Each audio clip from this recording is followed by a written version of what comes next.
सभी को जय मसीह की।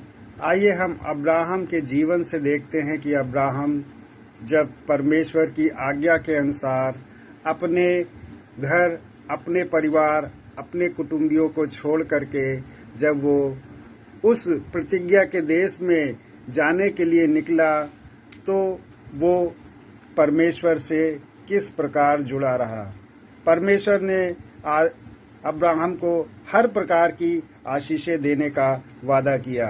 यहाँ तक कि अब्राहम की कोई संतान नहीं थी।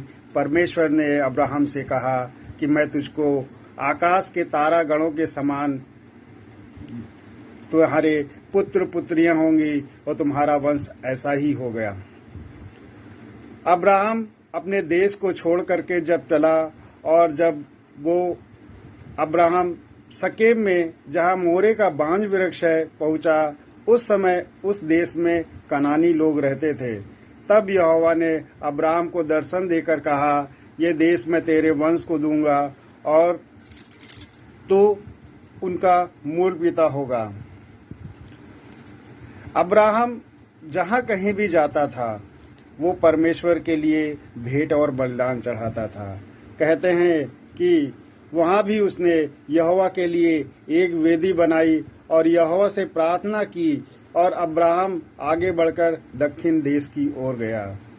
प्रियो, यहाँ पर मेरा ये कहना है कि क्या आपके जीवन में अभी तक ऐसी वेदी बनी है जहाँ पे आप परमेश्वर से वार्तालाप करने के लिए, परमेश्वर की उपस्थिति में जाने के लिए क्या आपने अपनी वेदी तैयार की है?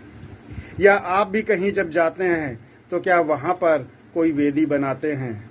क्योंकि कई बार ऐसा होता है कि हमको अपने किसी काम के कारण या किसी बात के कारण हमको कहीं जाना पड़ जाता है और हम अपनी वेदी पर नहीं आ पाते हैं, क्योंकि वेदी वो स्थान होता है जहाँ पर हम परमेश्वर की उपस्थिति में जा सकते हैं।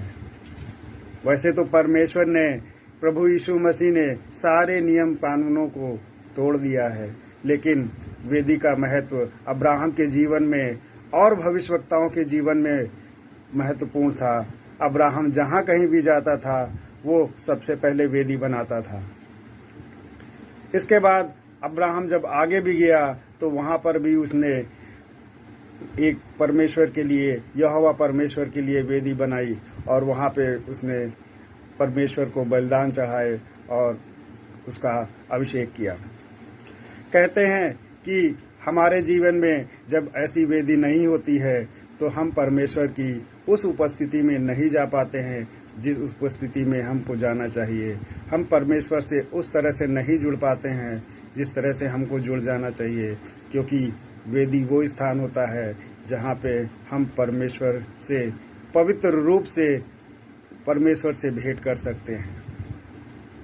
अब्राहम के जीवन में अगर हम देखते हैं तो अब्राहम ने जीवन भर परमेश्वर के वादों पर, प्रतिज्ञाओं पर भरोसा रखा। निराशाओं में भी अब्राहम ने परमेश्वर को नहीं छोड़ा और परमेश्वर पर विश्वास करता रहा, और परमेश्वर ने उसको एक दिन उसको पुत्र भी दिया।